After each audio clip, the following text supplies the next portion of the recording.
akalulu ka Bobi Wine akalulu ka Bobi Wine kanyuma ne kakatagga kali bwekati nze nakalondera ali waffe gwe ku polling station yaffe twasimba layini nga tubeera wao ku layini bwetuti okisegeera ne gwakalulu ka Bobi Wine kanyuma kati twali bwetuti ku layini bwetuti omuntu ng'ajja okulonda ng'akwata ati ekipapula ky'obwa pulezidenti kyali naye waliwo asembi wansi weesirikire ne tugeza ne tukulaba ng'okasitse bwoti n'okafuunika kasita wakamenyangamu nga tumanya ati gwe obadde Bobi Wine. Nze njagala okwebaza n'okukongratulatinga National Unity Platform olw'okwakwayalinga ekulirwa Mwami Robert Kyagulanyi Ssentamu Honorable Bobi Wine. Oli ku YouTube channel agaliwo tuula kalira emboozi egw'amakerenda.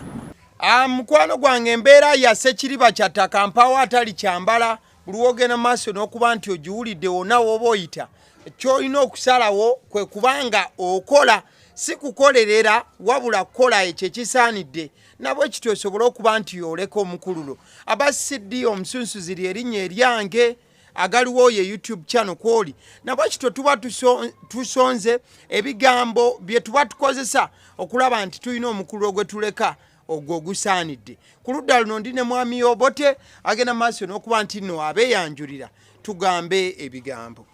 Nze Samuel Kalungi nsinzira mu kitongole kya Zinga yaffe mwe tuweerereza mu ngeri ez'enjawulo okusingira ddala mu ati naye ng'omulamwa omukulu gwe tuyimiriddeko era gwe tutambulirako gwe mulamwa ogw'okulaba nti waliwo kye tuyita personal responsibility and personal accountability oba mu lulimi olwaffe olwa bulijjo okuba nti tukkiriza nti buli muntu alina obuvunaanyizibwa era nabwe ekiti alina okufuna oba okuba n'embalirira yaabo okwo kwe tusinzira tutuuka tusaasaanira n'ensi yonna nga tugamba ebigambo ebyo nga tuzannya emizannyo egyo nga tukola firimu ezo nga tukola ebintu ebifaanana bwe bityo naddala nga tuyita mu communities kubanga ndi musajja mutendeke mu community development yes so I'm a community expert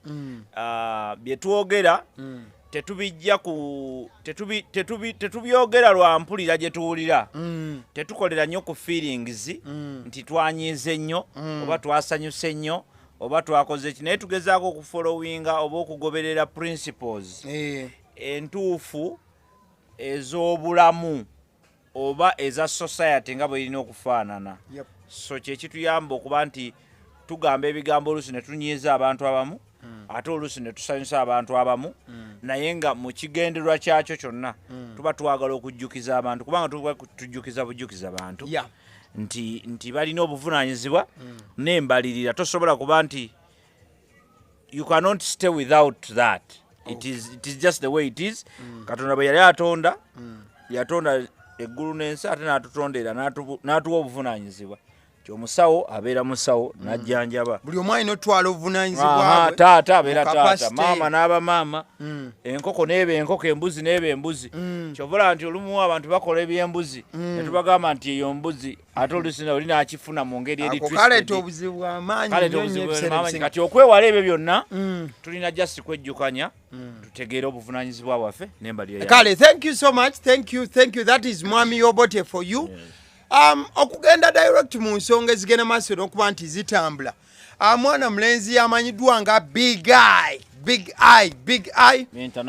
Eye Stabos yagenze maaso n'okubanga aweebwa chance otugambe ey'okubiri olw'ensonga nti Big Eye tujja kumujjukira. I remember very well Big Eye we yali agenze maaso okubanga asinkana Mwami Museveni. Big Eye yawaga nagatata konze Big Eye nga ali bulala nnyo era yasanyuka nnyo wabula oluvannyuma lw'okubanga abeera eyo agenda owulira alina omuliro gwe yawuliranga gulabika gumuyita mu buli nsonda nga mungi. Abigayi ndowooza alina likodi y'omu ku bayimbi abakubiddwa obucupa obungi nti abumanyimu ne diguri. Kano ayinza okugamba kano babadde jasi baleeteddemu juice, kano k'amazzi, kano kaki. So Abigayi olw'okuba nti yakuba obucupa bungi n'ebisigadde n'akubayo ne ku luyimba olusaba abantu badde mirembe naye nga tebawulira. Paka Abigayi we yafunamu endowooza nti maybe I have to make peace with the principle of the National Unity Platform, and that is none other than His Excellency Bobi Wine. So Abigayi n'agenda maaso n'okuba nti yakoze reconciliation. He got remorseful, I must say, according to people that side of NUP. Mwana mlezi Big Eye yagenze maaso okuba nti akola okusalawo n'addeeka, era Abigayi bwe yatuuse ng'abalala bonna enkofiira ebeera erina okwambazibwa. Omukulu yamukutte n'amusika ku mukono n'amwambaza entalabuusi, not entalabuusi, n'amwambaza enkofiira red cape. Balina enkofiira eyo emyufu eya National Unity Platform wamu ne People Power. Omukulu n'agimwambaza nanga nti Abigayi tukwaniriza, n'amusuubiza n'omuwaayo ekyana kiwala ekitiba okuzaama singa Abigayi anaaba yeeyisiza bulungi. Principal Bobi Wine yamugambye nti bw'otegendereza tujja kuwaayo wano ekyana kiwala. So Abigayi ali awo bintu sanyu beera yeeyo. In fact nina ekyana kiwala kye nalabyeko waliwo yanga nti ekyo nno Abigayi ekyo bajjo so yembeera eyo eriwo sofa. Simalina kumanya wengenda kutandikira naye one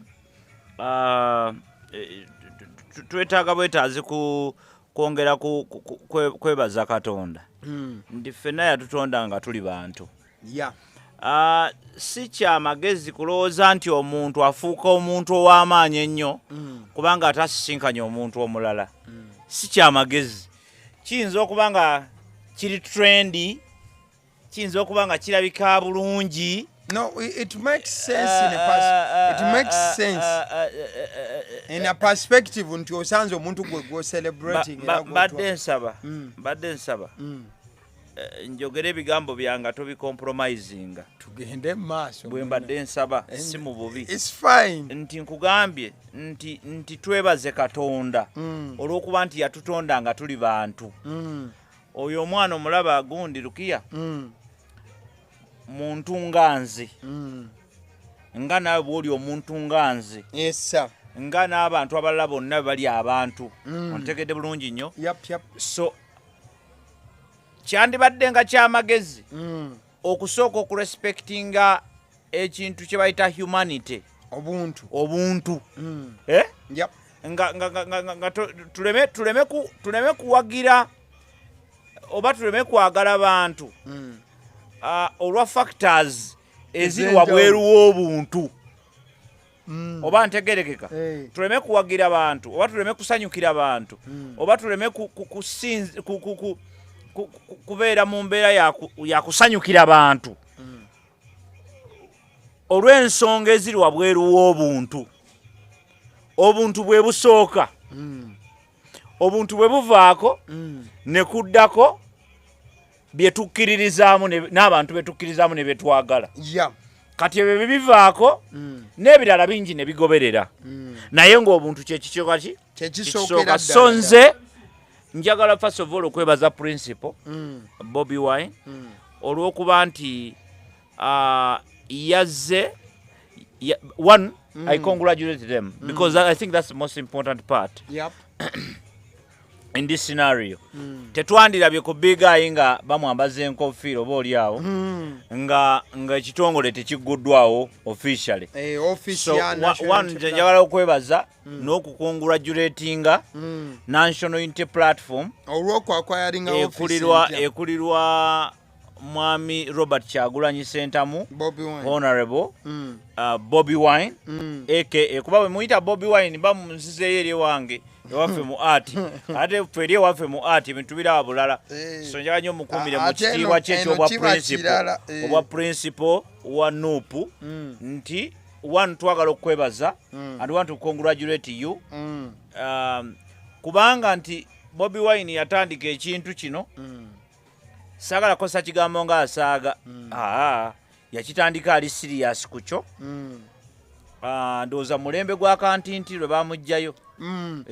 But NUP is in existence for only 2 years. Yes, that's what I'm trying to NUP say. ya myaka 2 n'ekitundu. Anti mwami Bobi Wine ne NUP tebaawukana nnyo. Anti ye yasooka erimbwa MP na biki kati kino ekye NUP akifuna luvannyuma ye alina kisinde ki people power. Kakati wano njawo kubeebaza nti yangaze ekitongole ekyo bwe kiri.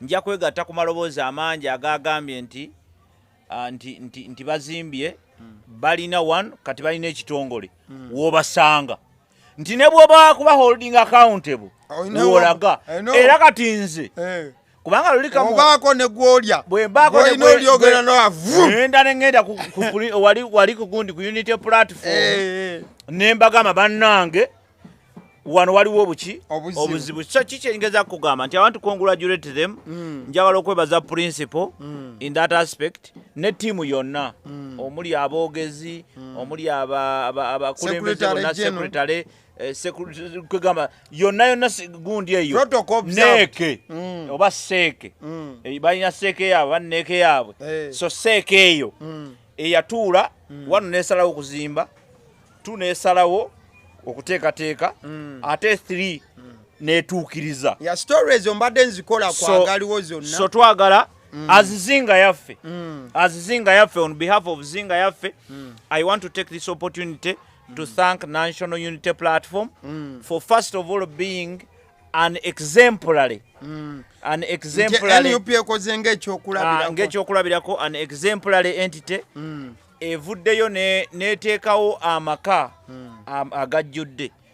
I want to be very honest with you, or I want to also say that ebitongole ng'oggyeko gundi Najjanankumbi FDC Najjanankumbi n'ojjako ndowooza tulina Uganda House UPC tulina ekitongole kyekirala awo tulina ebitongole ebisukka mu 10 ebya politics oba bewandise political parties bisukka mu 10 ebibiina kubanga tulina Jema tulina FDC tulina biri bingi naye Unity Platform yesinga okuba ento naye ate eraze akafaananyi oba lya myaka 2 balina amaka nze saagala kumanya kye bakolera mu maka gaabwe saagala kumanya kiki but I am so happy nti amaka weegali ekyo kyokka kigamba kiraga bulazi nti balina obuvunaanyizibwa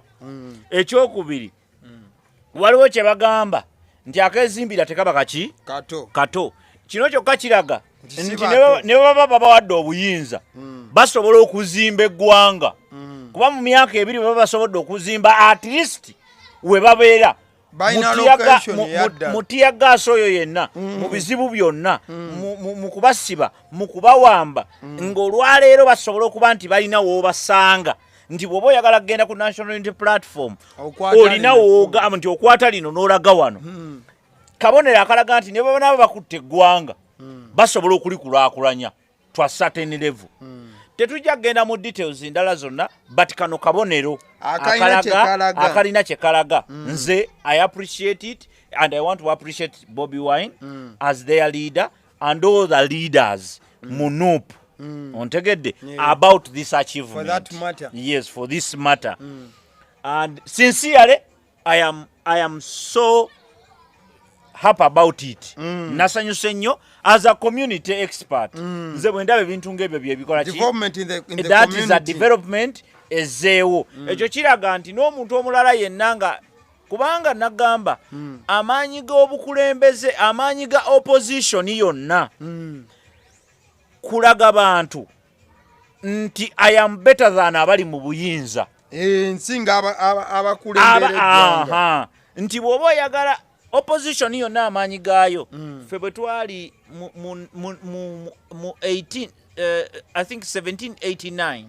1789 mu 1789 twali tulina politics ono gyava lwaki gyenjogadde okwogera politics ono gyava ava mu kifo bakiyita ava Bufaransa. It was a Roman Empire. That empire. Right now, waliwo omukulembeze bali bamuta King Louis. King Louis. Ne Marie Antoinette yali mukyala we. Bakola obuvuyo bungi nnyo, including okugamba abantu nti owaayo emigaati we giba gifuuse gyebbeeyi mulye ku keeki. Kitegeeza nti omukyala ono teyali ku ground, yali mu kuddaaza ebitenkanika. Yakyusanga engatto yagulanga emigogo gy'engatto 20 buli wiiki. Ontegedde bulungi nnyo wiiki erimu ennaku 7. Kitegeeza nti yayambalenga engatto emigogo 20 buli ate nga buli mutagiddamu every 2 hours. Yakolanga ebintu bingi nnyo.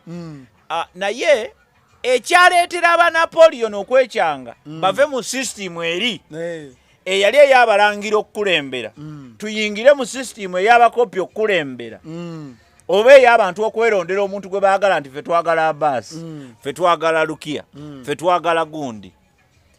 Waliwo okunyigirizibwa. Naye abantu bano babasooka kumala kubaako bye bakola ki?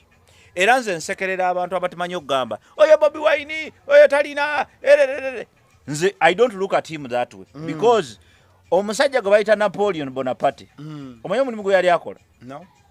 Yali alongoosa ngatto. Yali Cobra. Gwe mulimu gwe nga Bobi Wine bwe yawo muki omuyimbi yali Cobra. But he became one of the greatest guys around Europe. Erensi yokka yamulema okuwangula yali eki mu Bungereza, I mean mu Europe is England. Ewa Queen. Wokka we wamulema. But he conquered everyone. The rest of the world. In fact, it was the Amin of those days and that area. Conqueror of that empire. So only British yabakonkalinga mu bigambo. So kiki kyegezaako okulaga nti abantu banafuya nnyo bannaabwe nga bakozesa ebigambo bino wammanga. Era oyo Bobi Wine buyimbi. Come on. Obuyimbi is not just enough. You cannot give that as a reason. Ontegede bulungi? Waliwo bakobula. Kobula n'omuyimbi ani asinga okuba obubi. Waliwo omukubi wenga. Waliwo omukubi wenga tungalongoosa ngatto. So kikyengezaako okulaga nti as a community expert, I am so happy about what Bobi Wine and the team did. I am happy about their news center. I'm very happy. Luli Gundi ebadde etweraliikiriza kamwocha. Kamwocha ebadde n'ebizibu byayo bya mirundi 2. Okusooka ffe twakula tumanyi kamwocha. Ochekedde bulungi nnyo. Ffe twali tumanyi Firebase. Kati bw'obanga toli wa Firebase oyinza okugamba wange abayaye tebakola ki? Tebandya. Ontegedde bulungi nnyo. Naye Unity platform eri completely outside its originality. I think it is just good enough, and I think Kamocha can stay with the people power. This or Firebase Army, whatever. Naye wano tuli ku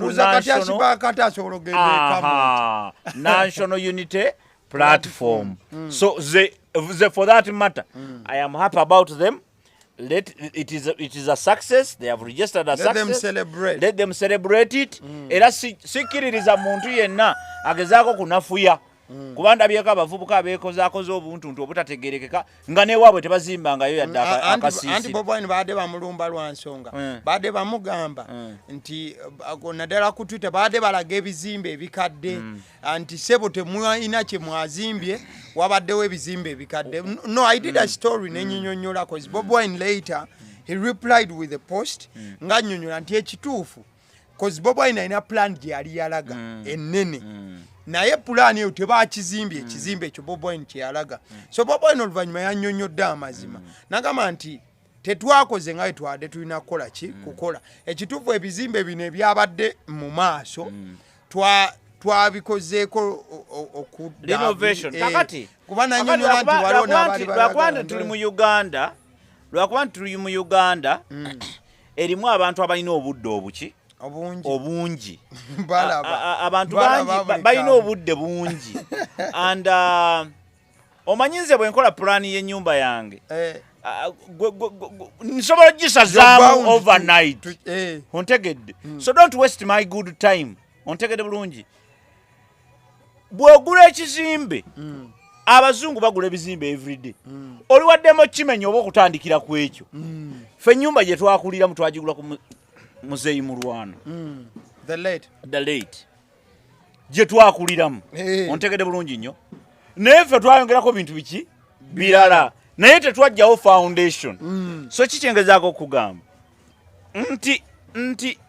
nti abantu balina just kubeera abantu balina okuyiga okuwerekereza obusonga obutono ne batunuulira ku nsonga ez'amagezi bitongole bimeka ebya politics ebiri political parties ezivuddeyo ne zikola unity platform kyeyakoze ontegedde bulungi nnyo bitono so nze kunze kyakola kyakuyiga it is really a question of us understanding nti wali waabwe baguzeewo ebiriwo byabwe why do you care about the plan gye yabalaga kubanga kakati bwe yabalaga plan otegedde bulungi yabalaga plan it is okay bwe yamala balaga plan kati ate yabalaze ne finished product what do you care about the plan gye yabalaga oba you care about gye yabakoledde kubanga ye asobola okusalawo ontegedde bulungi nnyo kati bakoze okusalawo kubanga bo be bakola okusalawo kyovula babadde baliviiringa baliviirinzewa wano so from me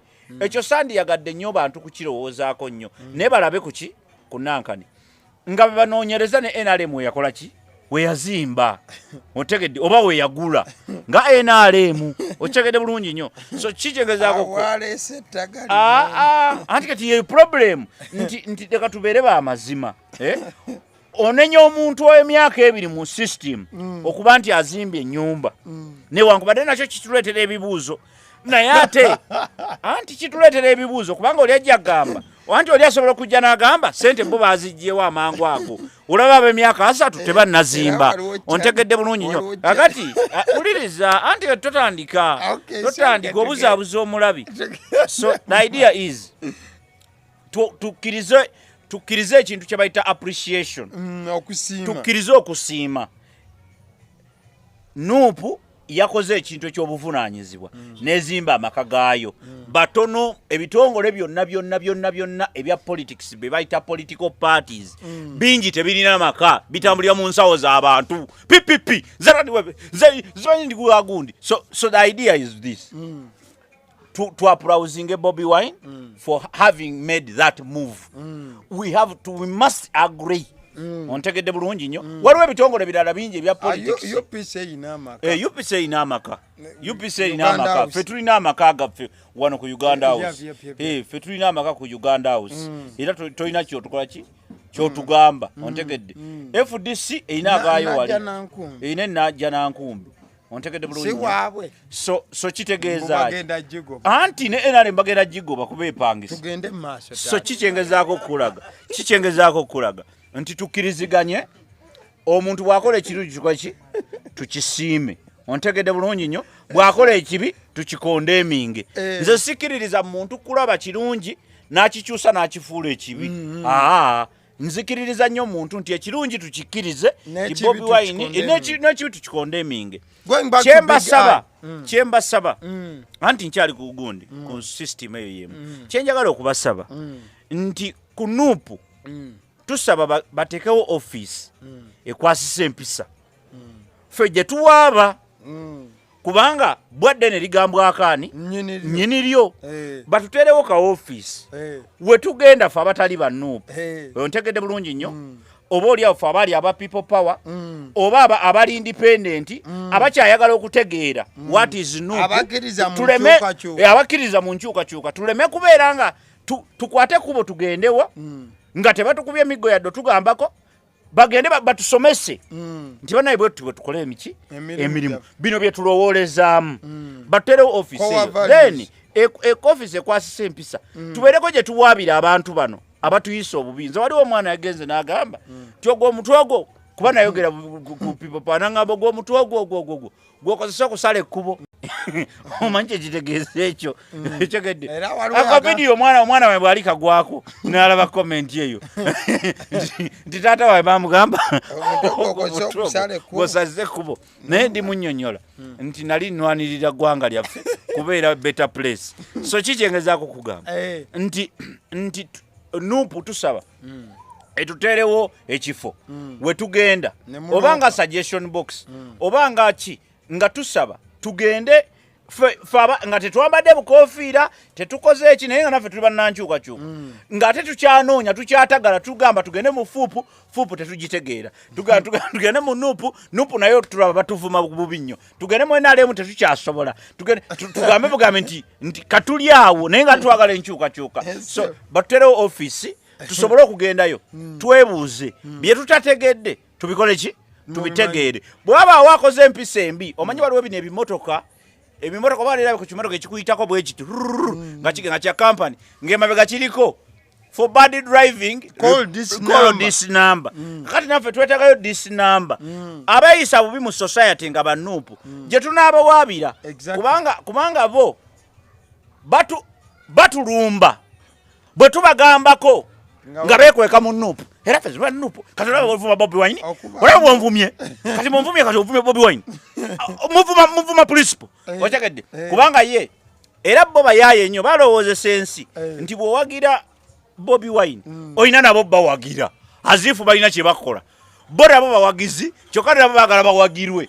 onkyagedde bulungi nnyo so why am I bringing all this I want us to understand the whole concept nti nuupu kitongole kati kyamaanyi tusaba ebyo nabo babitereeze nga batereezeza nti kati balina amaka kati batereeze n'enkola y'emirimu tutegeere ani okyegedde bano abatuvuma banuupu ddala kituufu oba beekwekwa mu nuupu ffe tubalumbe wanu nga manyi gwe nnumba nga saagala kulumba muntu kubanga bo be bakulumba direct gwe bobalumba nga bagamba nga beekweka mu nuupu era principle olaba kati nobuuza principle yeggwe oba gwe nuupu gw'oli muwagizi wa nuupu kyakugamba ddi nti ate kati gwe bw'obeera nga oli faani wa nuupu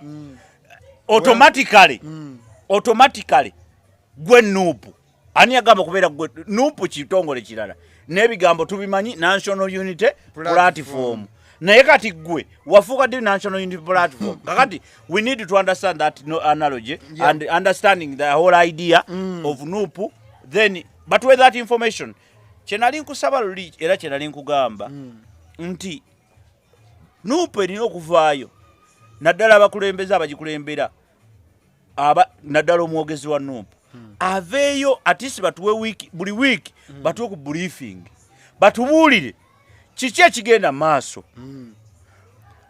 mulamwa ki ogutambula bano abatuvuma batubuulire ffe kubanga tubasobola ekyo kyagala babeere very sure tubasobola physically and mentally kubanga naffe twagenda tumanyi bye tusobola okukola so tubasobola kyetwetaaga okutegeera twagala kutegeera are we fighting with them are we fighting with the nuupu because bo beekweka mu nuupu kati nuupu yo netavaayo kubeegaana ontegedde bulungi nnyo so we need to understand that balina okubeera very clear otherwise tujja kutandika obazingira wamu nga chapati which is very wrong kubanga ffe ngaffe tetukkiririza nnyo tetukkiriza mu breaking institutions tukkiriza muziwagira kuyimirira ate ffe tetuli bafaani ffe tuli basupporter nze I support nuupu in my own way okyegedde saagala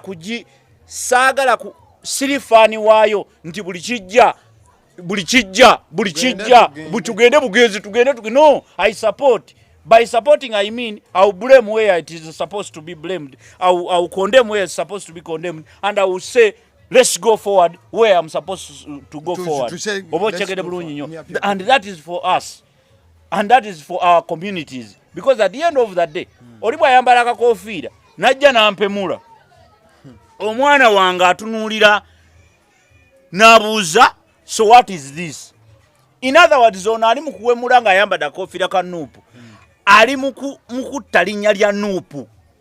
Okitegedde bulungi nnyo naye akikola tekinikale tokitegeera era kitegeeza nti n'omulabe wa Nuupu asobola okukwata omuntu n'amwambaza akakoofiira n'amugamba vumayo wiki says biri esente zo zizino eziri wano. Kitegeeza ki? Kitegeeza nti Nuupu efuuka unpopular eri abantu. Kati bwefuuka unpopular eri abantu ono ye kiba kimukoledde opponent. Otegedde bulungi nnyo. Kakati ate bano bo bayinza okulwawo kibuuka kubanga principal tajja kudda ku internet atandike kulaba ani avuma. Aba busy. Otegedde bulungi nnyo. Kati ffe tulina okubeerawo kubanga bo bafuutu soldiers. Kati ffe tuli ba country soldiers. Otegedde ffe we are society soldiers. Tuli ku ground mu society. We care about our society. Kubanga society senge egenda bazaka. We lose everything. Ate bwe tuba tuluzinga. Teronda mwani aluzinga. Fenna tuluzinga. Teronda nti ono wa yellow, ono wa blue, ono wa green. Not at all. Mwena muluzinga. Ochekede. If you have a perverted society, you all lose. Including principal, including Museveni, including Besigye, including everybody. The whole nation. Even me, I lose. Kakati fe wetu imilia tukama no. Where it is no. We cannot tolerate that. So, ebyo babinyambe nze musaba abusabi ngazinga yaffe we stand to ask Nuupu. We believe in change. We want change by all means. But we don't want just any change. We want to have a proper change. Ochegede bulungi nnyo. A change back to Big Eye. So back to Big Eye. Big Eye being one of those people abafunye mu kitongole kino. Nalabye omusajja ono yakuba kibooko naye bamu acknowledge nze. Era bwe yazze akabonero ke nayagadde nnyo akabonero ke bwe yazze akuba bw'amala okukuba ate n'akaaba. Bwe yazze mubbi bw'amala okukuba n'atulika. Ojjukira ebyana yabakuba bwe yamala ate n'atulika n'akaaba. Nengamba okulya munno bakaita kasunguyira. Bakaita kasunguyira nze nina abaana ewaka ewange. Abaana bange bwe mbeera mu kisenge n'empulira omanyi akayumba kange kazigo kange si kanene nnyo. Kati mbeera mu kisenge bwe nti n'empulira sauti wabweru. Waliwo abaana nze mmanya nti ono yakubye.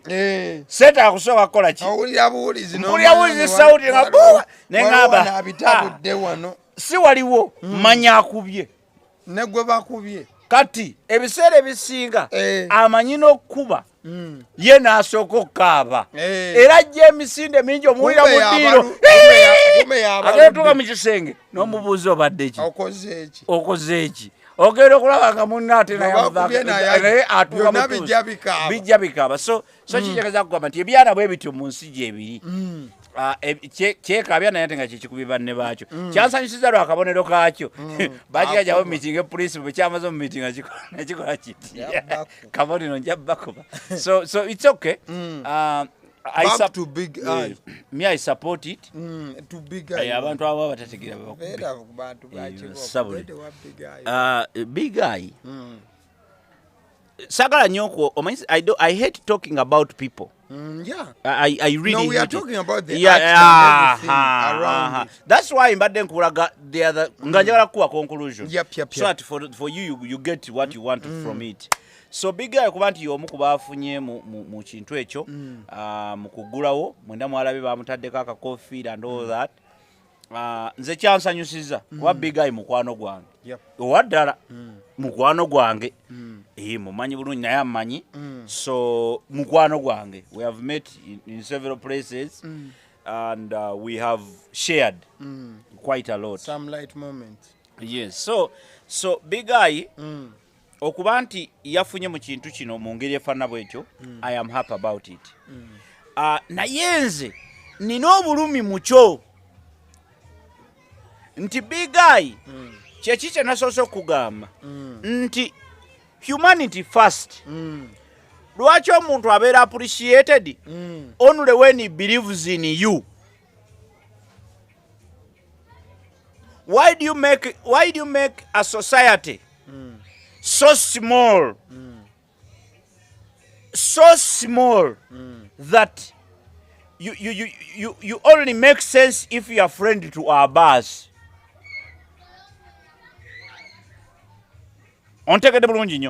Why do you make a society so small that if you are not a boss's friend, you don't make sense? You don't make sense. But you can make a sense the moment you become a boss's colleague, even if it only means meeting a boss for the very first time, even if you are a thief, even if you are a menace to society, even if you are a bad person, as long as you are a friend to a boss, as long as you ally with them, you ally with a boss, you are, oh my God. I think that's why I have a very big problem with what happened. Big Eye abaddewo ebbanga lyonna. I want to remind you that Big Eye is older than Noop. We're older. We're too much older. We all older. That's what I'm saying. Abbas, Big Eye is older than Noop. Big Eye made hits before Noop made any hit. Ontekede bulungi nnyo. We knew Big Eye from Usula Indicator. You know? Wenjagala Asulao.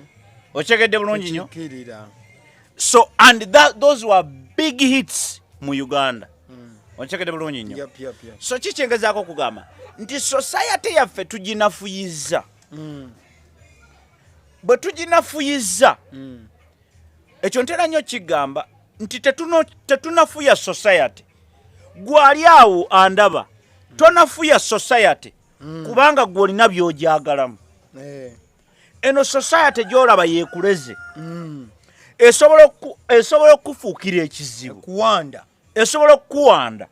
Kati bwe kuwanda ojja kubeera muzibu nnyo okuddamu okuteekinga in. So temunafuya society giteeka ku muntu. For example, senga bukya ku makyanga Abbas abadde amakinga sense eri obulamu bwange nga sina kyakimakinga sense okuleka Abbas afa kubanga we all die. What happens after that?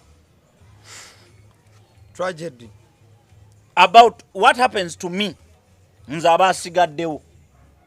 Ontegede bulungi? So kikyengezaako okulaga nti kyenkulaga nti nze ndi musanyufu nti Big Eye eri si gye bamuzaala. Big Eye yafunye his share in community. His share Big Eye kati kyali kitono nnyo ne ku kyeyali alina okuba. Ntegeeza ki? Nti Big Eye mwakuba mukube tabadde mutono. Kyekiri kye njogeddeko wali njagadde nnyo okusooka okunnyonnyola ziri ensonga ndyoke njije mu zino eza Big Eye wo. Nti nze Big Eye mukwano gwange. The Big Eye I know. The big artist Big Eye he is. He's bigger than what you are giving him today. Because gwe bwogezaako bwogamba nti nno kankuggyeko kino n'akikuddiza oyinza okinziriza nga tekikyangasa. Big Eye munene nnyo okusinga kati bwe mumwogerako. He's bigger than just being a Noop supporter oba Bobi Wine ally. Oba ontegedde bulungi nnyo. He's bigger than that. As an artist, he's bigger than that. Naye olw'okubanga mubadde mwamukuba nga taliiwo kakati mulaga nti mumuleese. Big Eye abaddewo ate abaddewo amaanyi. Kyova olaba nti mwamukubanga agaanye okujja gye muli kubanga ekiraga amaanyi go si kwe kukolimira abaagenze wabula kwe kuwerokaminga abajja. Bw'oba okola business, you must spend and earn. bwe business wolabira nti egwa kwe kulaba nti you spend more and you get less. So okategedde bulungi. So kyetulina okukkiriziganyako nti Big Eye munene era kati kyali mu kufuna ye dozi ye entuufu. Dozi ye mwali mwagikwata nga mutunuulira byakkiririzaamu ne byatakkiririzaamu. Okitegedde bulungi nnyo. So see, it's not something to be proud of as the people power, or I mean as NUP. Okitegedde bulungi nnyo. Yep. Kubanza sirina buzibu na people power naye nina obuzibu ne NUP. Okitegedde bulungi nnyo nti as NUP, it's not something to be proud about oba to be proud of nti twali twamukwata kati akirabye akomyewo talikiddira. Mu mbeera eyo mujja kufuna abantu abatali baddala ng'oli abeesibeko ng'abeesibyeko lwakubanga atya kiki kye munaayogera nga talina mmwe. Nina ne gwenda baaliyeyo bamugaata oli waffe. Kati obona nti abantu bajagala yabaga ndi wammwe era nja balwanira goboto tulwanira kakati si kintu kya si kintu tolina magezi yabagamba nja balwanira kati otulwanira lwampaka toli waffe yedi wammwe kakati kiki kyekyo kyembadde nkugamba nti bwe munaateekawo entiisa ey'ekikulu ekyo mujja kufuna abantu abatali genuine, abantu abagumu abatatya ddenja tuli batono. Okitegedde bulungi nnyo. We are not that many. Kubanga ffe tulina training ze tuyiseemu eŋŋumu ennyo. Waliwo ebintu by'otankanga nabyo. Oba okitegedde bulungi nnyo. Kati ffe tuli batono. Abantu abasinga bali bwe bati baagala playing safe. Naye olaba kino ekintu Big Eye yakifunyeemu. Big Eye yakoze posting agamba I can't believe that all my songs are now new everywhere. I'm speechless. N'amaziga ne gamuvaamu. Big Eye n'agamba nze kino sikirabangako. Ennyimba zange kati ziringa empya abantu bawuliriza ennyimba za Big Eye. Okimanyi nti Big Eye kati buli wamu. Abantu ennyimba ze bazifudde ringtone, abantu bazikuba mabaala, abantu kati music wa Big Eye atrending. Yes. Omanyi lwaki zi trending? Kubanga nungi. Era yakabya amaziga kakati uliza kubanga nungi uliza kubanga nyimba ze zibadde nungi naye nga waliwo abazibrandinze okuba embi ezitatukanye na mutindo kati bazijjeko ekikwa. Omanyi waliwo kati mu economics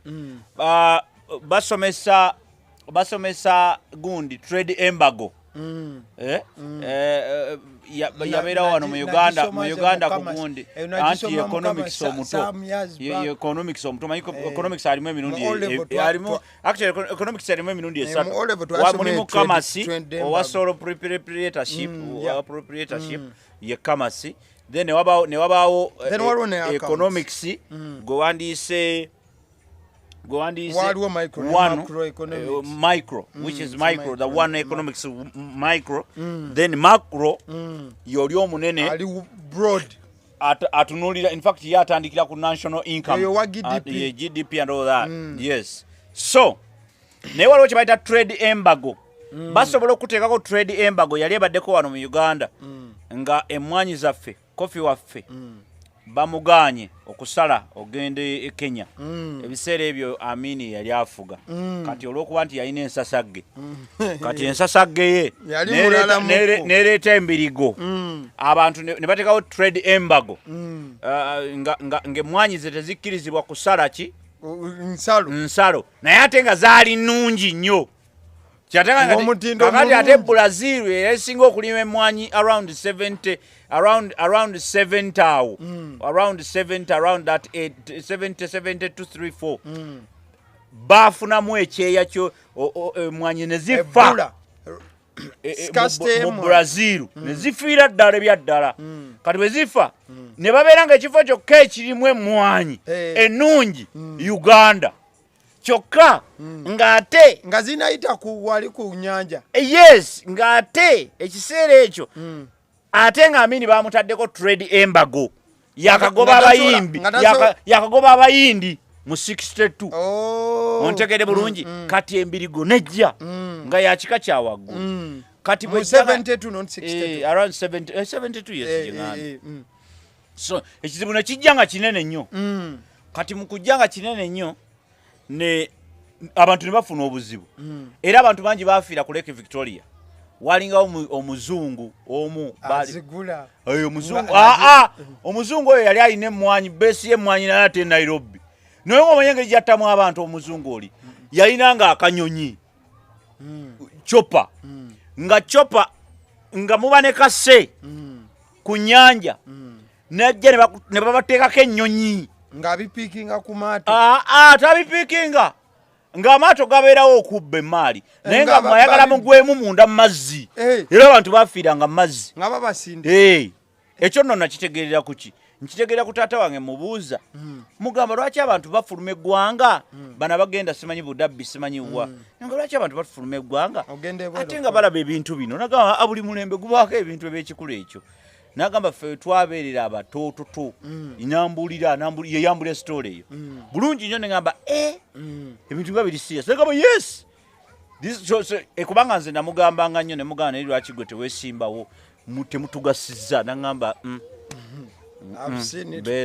beera mukkakkamu era yeyaŋŋambanga era nze muzeyi wa yaŋŋana politics yaŋŋamba toyingiranga politics kyoba okola kimu somesa abantu somesa abeewo toyingira politics kuba ffe politics byatuleeteddewo birabye kojja waffe tetwamuziise nga amaze omwezi mulamba ku kiyingi tebamuziise nga amaze ebigundi so the idea is ffe politics nze sikyamwagala in fact our goal ffe ours is to use politics in what we do so si kugenda mu leadership ya politics wammwe and all that bwe ekiseera bwe kirituuka mukama kyali yagala kyekiribeera ontegedde bulungi so kyembadde ngezaako kugamba nti Big Eye abadde munene kuva dda era kati ye Big Eye amaziga gaakaaba oba okwewuunya kwe yeewuunyiza bwereere oyo ye Big Eye omutuufu Big Eye waddala w'amaanyi muyimbi w'amaanyi ontegedde bulungi naye ekibadde kyamunafuya bano be babadde bamubulookinga wakati mu kubeera nga Big Eye w'amaanyi yakoze ne posejjo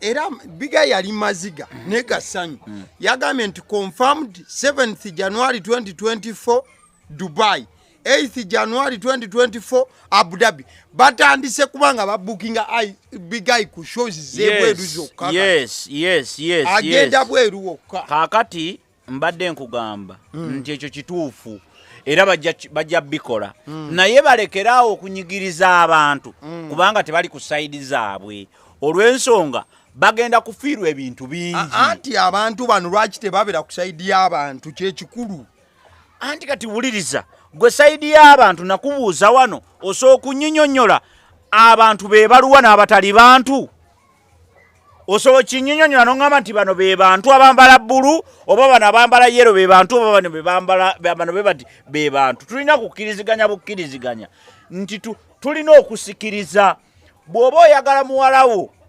bamuwasa abasajja b'oku luguudo b'omugundi b'oku kyalo muwalawo aba afuluma ng'ayambadde bwi mugambe koma wow kuuta ku kagere ng'ogenda ku luzzi ontegedde bulungi nnyo so togamba bugambi nti mujja mwagala oba temumwagala njabba kuba emiggo nedda tolina gwogenda kusibako omuntu wo so kikyengezaako okugamba nti obuvunaanyizibwa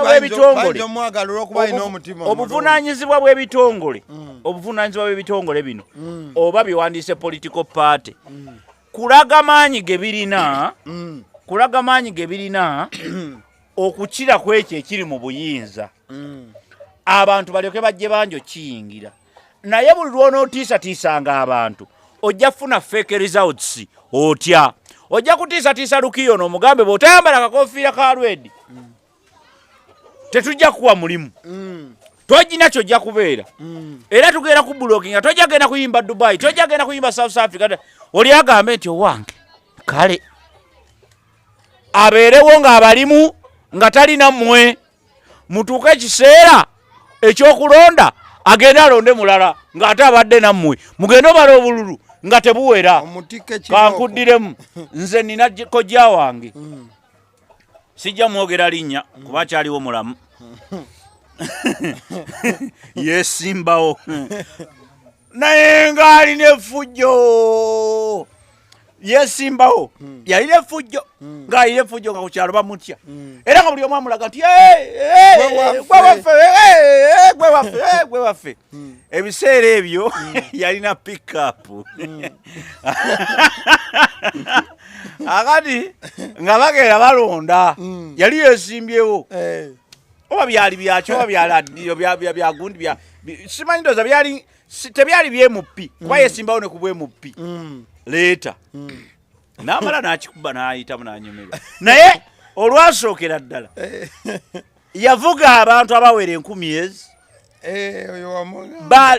saakugamba namunyumya dda mbadde ngenda muddamu naye mbale nkugamba nti siyo eyavuga abantu abatwale balonde n'abeetika n'abakuŋŋanya ng'abaleeta ku pikapu abayiwa ku polling station we yabaleeta n'obululu 10 teyabuweza eyo yo nkyagijjukira baali bagiyita gurude ne unit we balondera kyeyakola emmotoka yaga musinika ebinyoma amaddeyo yagaana yabagamba gwe mulonze abavuga amase tebamulonda kikyengezako okugamba nti you are going to get fake results as noob 2 minutes as you're winding as I'm winding up nti temuddamu kuthreateninga bantu na kubanafuya mulaba amaanyi ga big eye kati ontegedde bulungi nnyo kati amaanyi ago senga big eye abadde nago from the beginning nga mwagamulekera ne mumukonvinsinga bukonvinsinzi kubeera part of you ne mutamuvuma ne mutamukuba bucupa ne mutamukola ki one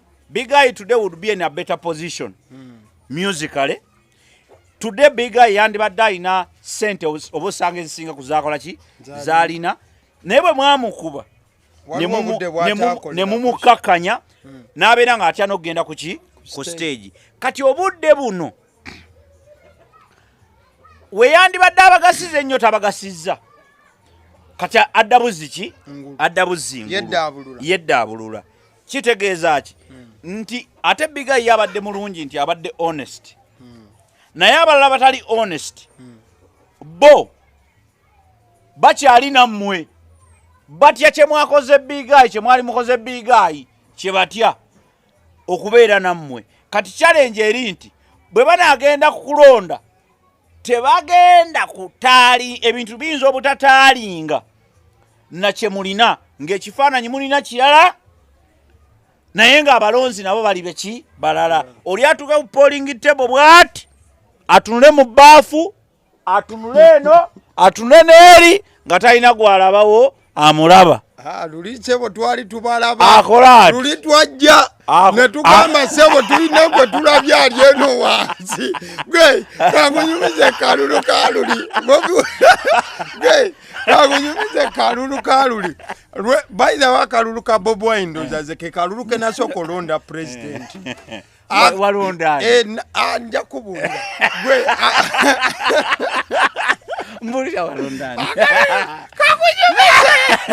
kakunyumize akalulu ka Bobi Wine kanyuma ne kakataga kali bwe kati nze nakalondera ali waffe gwe ku polling station yaffe twasimba layini nga tubeera wao ku layini bwe tuti osegeera negwa akalulu ka Bobi Wine kanyuma kati twali bwe tuti ku layini bwe tuti omuntu ng'ajja okulonda ng'akwata ati ekipapula ekyobwa president kyalikiwamu naye waliwo asembi wansi weesirikira ne tugeza ne tukulaba ng'okasitse bwoti n'okafuunika kasita wakamenyangamu nga tumanya ati gwe obadde Bobi Wine shekomya omweramu